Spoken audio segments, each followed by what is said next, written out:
नमस्कार, मैं हूं स्वाति और बैद्यनाथ स्वास्थ्य सुरक्षा में आपका स्वागत है। छोटे बच्चे भगवान की सबसे खूबसूरत देन होते हैं, लेकिन इन बच्चों के साथ कोई ना कोई परेशानी हमेशा लगी रहती है।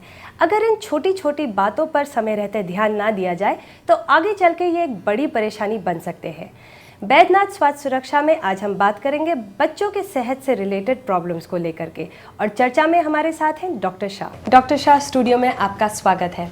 डॉक्टर शाह, सबसे पहले आप ये बताइए कि आजकल के ज़माने में जब पोल्यूशन इतना हाई है, एडल्ट्रेशन खाने के हर चीज़ में इतना हाई है, तो माँ बाप को अपने बच्चे का ख्याल कैसे रखना चाहिए? बच्चों की देखभाल जो है, जब से बच्चा पैदा होता है तब से ही माँ बाप को अपने बच्चे की देखभाल करनी चाहिए। डाइट जो देनी चाहिए, जैसे दूध का देना, एक सबसे बड़ी बात है। रेगुलरली बच्चों को जो है दूध पिलाना चाहिए। यदि बच्चा बहुत ही छोटा है तो ये ध्यान रखना चाहिए कि माँ को यदि वो ब्रेस्ट फीड करती है तो उसको ब्रेस्ट फीड ज़रूर देना चाहिए, क्योंकि माँ के दूध के अंदर जितनी इम्यूनिटी, जितनी रोग प्रतिकारक शक्ति होती है, वो जो हम बाहर से दूध देते हैं उतनी नहीं होती। इसलिए आजकल एक नई जो है थ्योरी शुरू हो रही है कि हम ये प्रचार करते हैं कि माँ को अब जो है अपने बच्चा पैदा होते ही अपना ही दूध उसको देना चाहिए। बच्चे जैसे थोड़ी सी बात से, थोड़ी सर्दी हो जाए, थोड़ा ज़ुकाम हो जाए, इस तरह से बच्चे जो है परेशान हो जाते हैं और कई दिन तक उनको जो है वो प्रॉब्लम रहती है। माँ बाप जो है डॉक्टर के पास भागे भागे जाते हैं छोटी छोटी समस्या के लिए।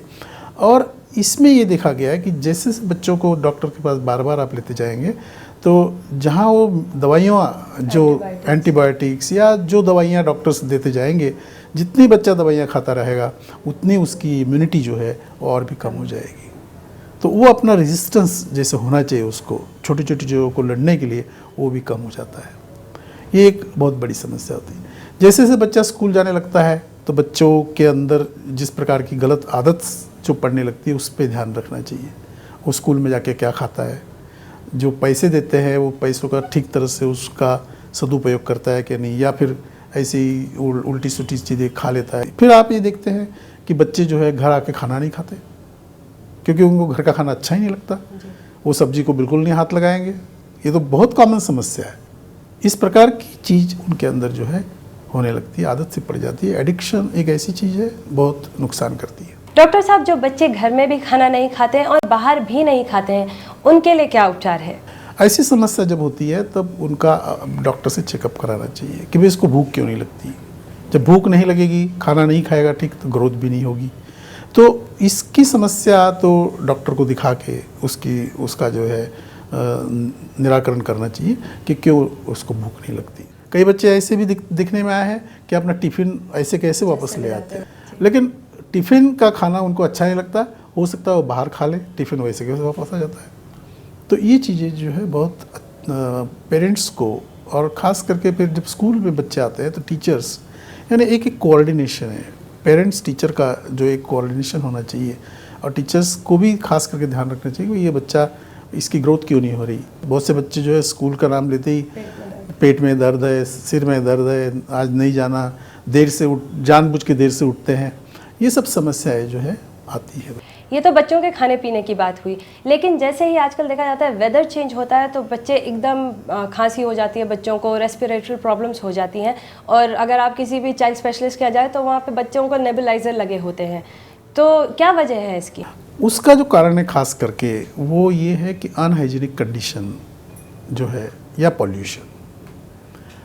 अनहाइजीनिक कंडीशन यदि घरों में है, घर की भी अपनी पूरी तरह से सफाई नहीं होती, या खुद जो है पेरेंट्स जो है बच्चे को साफ़ सुथरा नहीं रखते, रोज़ उसके कपड़े बदलना, अच्छी तरह से उसको नहलाना वगैरह, इस तरह की बात जो है होना, क्योंकि बच्चे बहुत बार नहीं नहाते। आप देखते हैं सुबह जो है इतनी देर से उठते हैं, उनको नहाने का टाइम नहीं होता, वैसे वैसे भाग जाते हैं। दूसरी बात ये देखते हैं कि सुबह सुबह जो है जिस प्रकार का मॉर्निंग का जो अपना सारा ये रूटीन होता है वो भी नहीं करते। ये तो बहुत बच्चों में देखा गया है, सुबह वो कभी भी टॉयलेट नहीं जाएंगे जी। तो इस तरह से जो एक चीज़ें बनने लगती है, और उसके अंदर क्या होता है कि जब बच्चे का रेजिस्टेंस कम होने लगता है, सबसे बड़ी बात है। सब बच्चों को ऐसी बात नहीं होती, कई बच्चों को इसलिए होता है कि उनकी अपनी जो रोग प्रतिकारात्मक शक्ति होती है, जिसको इम्यूनिटी हम कहते हैं, वो इतनी कम होती है कि बच्चों को थोड़ा भी बाहर का कोई पॉल्यूशन हो जाए या बाहर की हवा लग जाए तो उनको जो है ये रेस्पिरेटरी प्रॉब्लम जो है शुरू हो जाती है, खांसी, ज़ुकाम, इस प्रकार की चीज़ जो है बहुत जल्दी वो जो है पकड़ते हैं।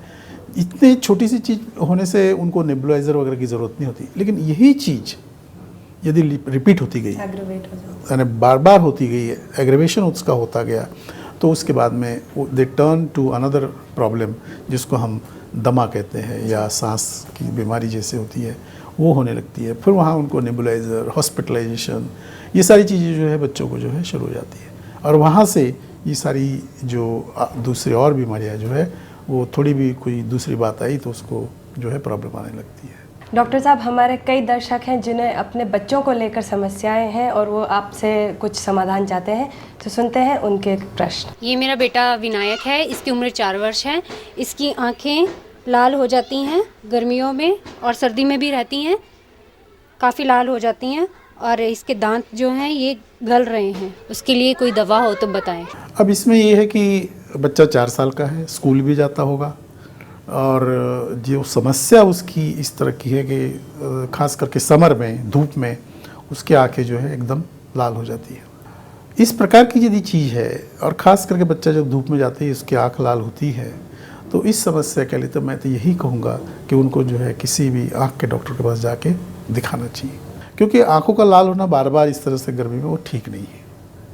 अब दांत यदि उसके टेढ़े मेढ़े हैं या गैप है उसके अंदर, तो ये जो समस्या है, ये समस्या उनको जो है ध्यान रखनी चाहिए कि वो बच्चों को क्या खिलाते हैं। कोई ऐसी बात नहीं, इसमें कोई ऐसी औषधि का या इस प्रकार की बात नहीं होनी चाहिए। रेगुलरली पेरेंट्स को जो है मॉर्निंग में उठते ही देखे कि वो ठीक तरह से ब्रश कर रहा है कि नहीं, ब्रश करते करते सारी चीज़ें साफ़ हो रही कि नहीं उसकी।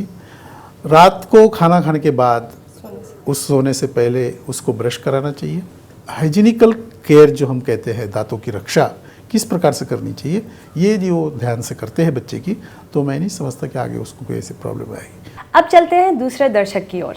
मेरी ग्रैंड डॉटर है, उसका नाम नित्या नैयर है, ये 8 साल की है।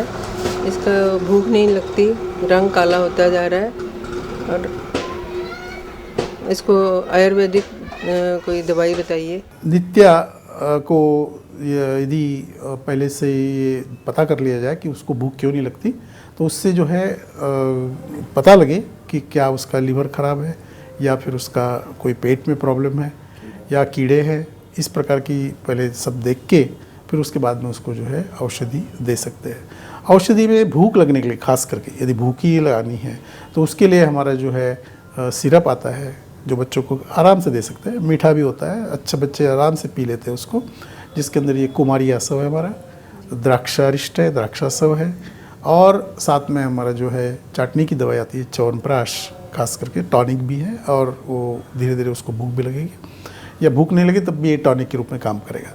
तो ये एक एक चम्मच जो है या आधा चम्मच जो है उसको चटा सकते हैं, तो ये देने से उसको धीरे धीरे भूख लगने लग जाएगी। जहाँ तक रंग काला होने का सवाल है, उसके अंदर विशेष रूप से जो है ध्यान रखें कि उसको जो है न्यूट्रिशियस खाना दे रहे कि नहीं, और उसका अपना जो खेलने का, कूदने का, ये सारा काम रेगुलरली जो है हो रहा है, तो उसका ब्लैक कलर जो धीरे धीरे ठीक हो जाएगा। मेरा नाम धनेश्वरी है, ये मेरी बेटी है प्रीशा, ये 10 मंथ्स की है। मैं ऐसी मेडिसिन चाहती हूँ कि जिससे इसका थोड़ा सा वेट डेवलप हो और दांत निकलने में थोड़ी प्रॉब्लम ना आए, आजकल जिससे दांत निकाल रही है। अब 10 महीने की बच्ची जो है उसको किसी प्रकार की जो है औषधि देने की कोई ख़ास ज़रूरत नहीं है, क्योंकि उसकी ग्रोथ हो रही है। ग्रोथ जब होगी दांत भी आएंगे, दांत आएंगे तो उसमें थोड़ी बहुत समस्या जो है बच्चों को होती है, और वो यदि बच्चे को ध्यान से अपना जो है दूध है या अपनी उसकी डाइट ठीक तरह से देते रहते हैं, तो पहले तो मैं यही कहूँगा पेरेंट्स को, तो वो अपने बच्चे की 10 महीने की बच्ची को की फिक्र न करें।